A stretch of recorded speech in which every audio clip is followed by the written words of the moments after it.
Hi friends, ఇవాళ గోరు చిక్కుడు రోటి పచ్చడి ఎలా చేయాలో చూసేద్దాం.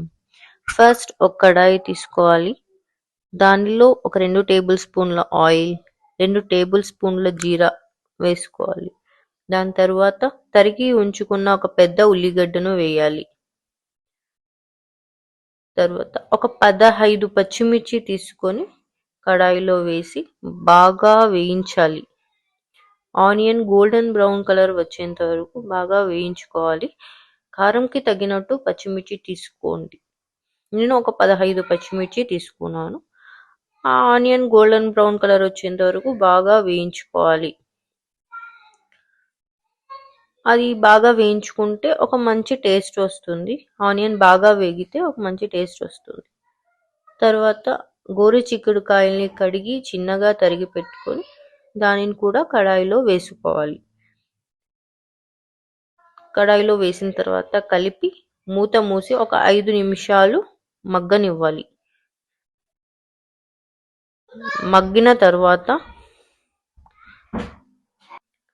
మగ్గిన తర్వాత ఒక 2 మీడియం సైజ్ టమోటాలను తీసుకొని కడాయిలో వేసుకోవాలి.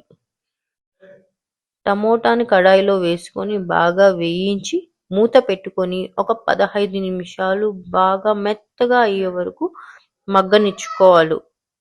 బాగా మెత్తగా అయ్యేంత వరకు మగ్గనియాలి. అది మగ్గితేనే మనకు చట్నీ అనేది ఒక టేస్ట్ వస్తుంది.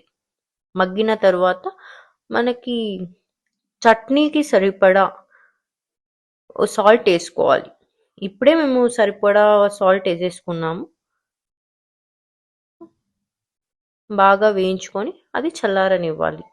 తర్వాత రోటిలో ఒక 9-10 వెల్లుల్లిపాయలు వేసుకొని బాగా నూరుకోవాలి.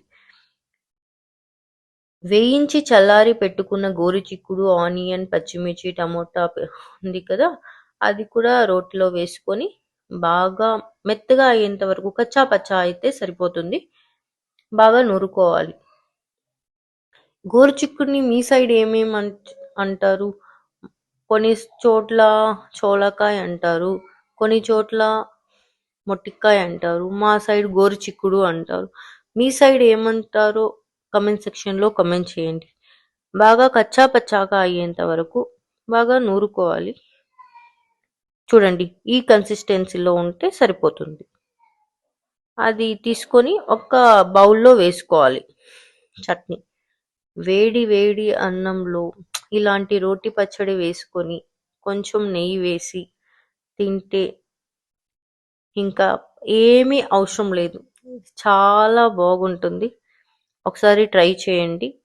మీకు ఈ వీడియో నచ్చినట్టయితే like, share and subscribe to my channel.